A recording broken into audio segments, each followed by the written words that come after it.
श्रीमद् भागवत महापुराण स्कंद तीसरा अध्याय 8वां ब्रह्मा जी की उत्पत्ति। श्री मैत्रेय जी ने कहा, विदुर जी, आप भगवत भक्तों में प्रधान लोकपाल यमराज ही हैं। आपके पुरु वंश में जन्म लेने के कारण वह वंश साधु पुरुषों के लिए भी सेव्य हो गया। धन्य है, आप निरंतर पद पद पर श्री हरि की कीर्तिमयी माला को नित्य नूतन बना रहे हैं। अब मैं शूद्र विषय सुख की कामना से महान दुखों को मोल लेने वाले पुरुषों की दुख निवृत्ति के लिए श्रीमद् भागवत पुराण प्रारंभ करता हूँ, जिसे स्वयं श्री संकर्षण भगवान ने सनकादि ऋषियों को सुनाया था। अखंड ज्ञान संपन्न आदि देव भगवान संकर्षण पताल लोक में विराजमान थे। सनत कुमार आदि ऋषियों ने परम पुरुषोत्तम ब्रह्मा का तत्व जानने के लिए उनसे प्रश्न किया।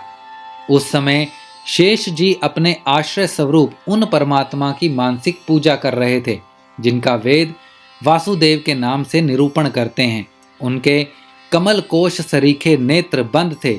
प्रश्न करने पर सनक कुमार आदि ज्ञानी जनों के आनंद के लिए उन्होंने अध खुले नेत्रों से देखा। सनत कुमार आदि ऋषियों ने मंदाकिनी के जल से भीगे अपने जटा समूह से उनके चरणों की चौकी के रूप में स्थित कमल का स्पर्श किया, जिसकी नाग राजकुमारियां अभिलिषित वर्णी प्राप्ति के लिए प्रेम पूर्वक अनेकों उपहार सामग्रियों से पूजा करती हैं। सनत कुमार आदि उनकी लीला के मर्मज्ञ हैं। उन्होंने बार बार प्रेम गदगद वाणी से उनकी लीला का गान किया। उस समय शेष भगवान के उठे हुए सहस्त्रों फन करीटों की सहस्त्र सहस्त्र श्रेष्ठ मणियों की छिटकती हुई रश्मियों से जगमगा रहे थे। भगवान संकर्षण ने निर्वित्त परायण सनत कुमार जी को यह भागवत सुनाया था, ऐसा प्रसिद्ध है। सनत कुमार जी ने फिर इसे परम व्रतशील सांख्यायन मुनि को उनके प्रश्न करने पर सुनाया। परम हंसों में प्रधान श्री सांख्यायन जी को जब भगवान की विभूतियों का वर्णन करने की इच्छा हुई, तब उन्होंने इसे अपने अनुगत शिष्य हमारे गुरु श्री पराशर जी को और बृहस्पति जी को सुनाया। इसके पश्चात परम दयालु पराशर जी ने पुलत्स्य मुनि के कहने से वह आदि पुराण मुझसे कहा। वत्स, श्रद्धालु और सदा अनुगत देखकर अब वही पुराण मैं तुम्हें सुनाता हूँ। सृष्टि के पूर्व यह संपूर्ण विश्व जल में डूबा हुआ था। उस समय एकमात्र श्री नारायण देव जी शेष शैया पर पौड़े हुए थे। वे अपनी ज्ञान शक्ति को अक्षुण रखते हुए ही योग निद्रा का आश्रय ले अपने नेत्र मूंदे हुए थे।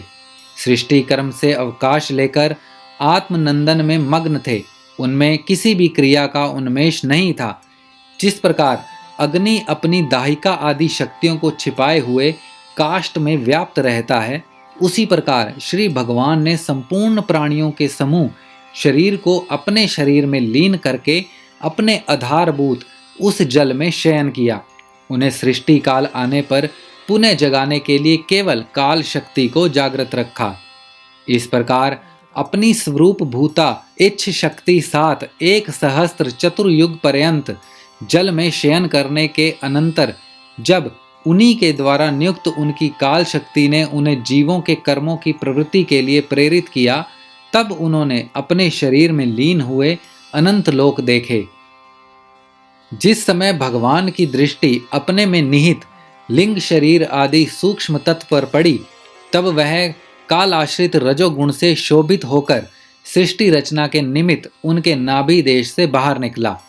कर्म शक्ति को जागृत करने वाले काल के द्वारा विष्णु भगवान की नाभि से प्रकट हुआ वह सूक्ष्म तत्व कमल कोश के रूप में सहसा ऊपर उठा और उसने सूर्य के समान अपने तेज से उस अपार जल राशि को देदीप्यमान कर दिया।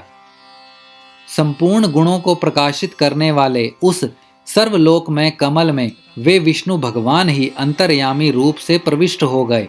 तब उनमें से बिना पढ़ाए ही स्वयं संपूर्ण वेदों को जानने वाले साक्षात वेद मूर्ति श्री ब्रह्मा जी प्रकट हुए, जिन्हें लोग स्वयं भू कहते हैं।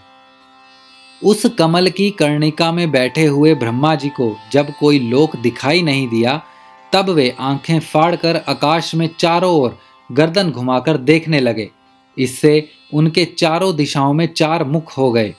उस समय प्रलयकालीन पवन के थपेड़ों से उछलती हुई जल की तरंग मालाओं के कारण उस जलराशि से ऊपर उठे हुए कमल पर विराजमान आदिदेव ब्रह्मा जी को अपना तथा उस लोक तत्व रूप कमल का कुछ भी रहस्य न जान पड़ा। वे सोचने लगे, इस कमल की कर्णिका पर बैठा हुआ मैं कौन हूँ? यह कमल भी बिना किसी अन्य आधार के जल में कहाँ से उत्पन्न हो गया? इसके नीचे अवश्य कोई ऐसी वस्तु होनी चाहिए जिसके आधार पर यह स्थित है। ऐसा सोचकर वे उस कमल की नाल के सूक्ष्म छिद्रों में होकर उस जल में घुसे, किंतु उस नाल के आधार को खोजते खोजते नाभि देश के समीप पहुंच जाने पर भी वे उसे पा ना सके। विदुर जी, उस अपार अंधकार में अपने उत्पत्ति स्थान को खोजते खोजते ब्रह्मा जी को बहुत काल बीत गया। यह काल ही भगवान का चक्र है जो प्राणियों को भयभीत करता है। अंत में विफल मनोरथ हो वे वहां से लौट आए और पुनः अपने आधारभूत कमल पर बैठकर धीरे धीरे प्राण वायु को जीतकर चित्त को निसंकल्प किया और समाधि में स्थित हो गए। इस प्रकार पुरुष की पूर्ण आयु के बराबर काल तक अच्छी तरह योग अभ्यास करने पर ब्रह्मा जी को ज्ञान प्राप्त हुआ। तब उन्होंने अपने उस अधिष्ठान को, जिसे वे पहले खोजने पर भी नहीं देख पाए थे, अपने ही अंतःकरण में प्रकाशित होते देखा।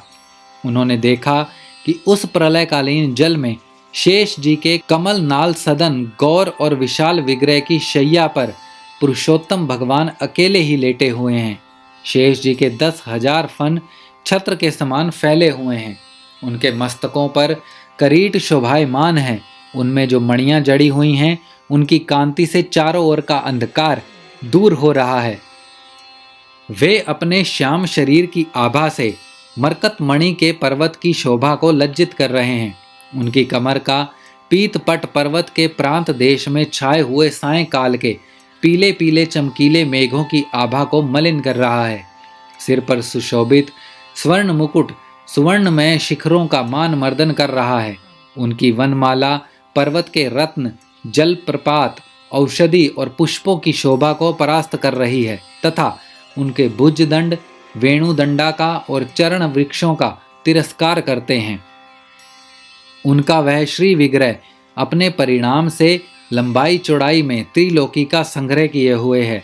वह अपनी शोभा से विचित्र एवं दिव्य वस्त्राभूषणों की शोभा को सुशोभित करने वाला होने पर भी पीतांबर आदि अपनी वेशभूषा से सुसज्जित है। अपनी अपनी अभिलाषा की पूर्ति के लिए भिन्न भिन्न मार्गों से पूजा करने वाले भक्तजनों को कृपा पूर्वक अपने भक्तवाचा कल्पतरु चरण कमलों का दर्शन दे रहे हैं, जिनके सुंदर अंगुली दल नख चंद्र की चंद्रिका से अलग अलग स्पष्ट चमकते रहते हैं। सुंदर नासिका, अनुग्रह वर्षी भौहें, कानों में झिलमिलाते हुए कुंडलों की शोभा, बिंबा फल के समान लाल लाल अधरों की कांति एवं लोक कार्तिहारी मुस्कान से युक्त मुखारविंद के द्वारा वे अपने उपासकों का सम्मान अभिनंदन कर रहे हैं। वत्स, उनके नितंब देश में कदम्ब कसम की केसर के समान पीत वस्त्र और स्वर्णमयी मेखला सुशोभित हैं तथा वक्ष स्थल में अमूल्य हार और सुनहरी रेखा वाले श्रीवत्स चिन्ह की अपूर्व शोभा हो रही है। वे अव्यक्त मूल चंदन वृक्ष के समान हैं। महामूल्य केयूर और उत्तम उत्तम मणियों से सुशोभित उनके विशाल भुजदंड ही मानो उनकी सहस्त्रों शाखाएं हैं और चंदन के वृक्षों में जैसे बड़े बड़े सांप लिपटे रहते हैं, उसी प्रकार उनके कंधों को शेष जी के फनों ने लपेट रखा है। वे नागराज अनंत के बंधु श्री नारायण ऐसे जान पड़ते हैं मानो कोई जल से घिरे हुए पर्वतराज ही हों। पर्वत पर जैसे अनेकों जीव रहते हैं, उसी प्रकार वे संपूर्ण चराचर के आश्रय हैं। शेष जी के फनों पर जो सहस्त्र मुकुट हैं, वे ही मानो उस पर्वत सुवर्ण मंडित शिखर हैं तथा वक्ष स्थल में विराजमान कौस्तुभ मणि उनके गर्भ से प्रकट हुआ रत्न है। प्रभु के गले में वेद रूप भौरों से गुंजायमान अपनी कीर्तिमय वनमाला विराज रही है। सूर्य, चंद्र, वायु और अग्नि आदि देवताओं की भी आप तक पहुंच नहीं है तथा त्रिभुवन में बेरोक टोक विचरण करने वाले सुदर्शन चक्र आदि आयुध भी प्रभु के आसपास ही घूमते रहते हैं, उनके लिए भी आप अत्यंत दुर्लभ हैं। तब विश्व की इच्छा वाले लोक विधाता ब्रह्मा जी ने भगवान के नाभि सरोवर से प्रकट हुआ वह कमल, जल, आकाश, वायु और अपना शरीर, केवल ये 5 ही पदार्थ देखे। इनके सिवा और कुछ उन्हें दिखाई न दिया। रजोगुण व्याप्त ब्रह्मा जी प्रजा की रचना करना चाहते थे। जब उन्होंने सृष्टि के कारण रूप केवल ये 5 ही पदार्थ देखे, तब लोक रचना के लिए उत्सुक होने के कारण वे अचिंत्य गति श्री हरि में चित लगाकर उन परम पूज्य प्रभु की स्तुति करने लगे। श्रीमद् भागवत महापुराण स्कंद 3 अध्याय 8 समाप्त।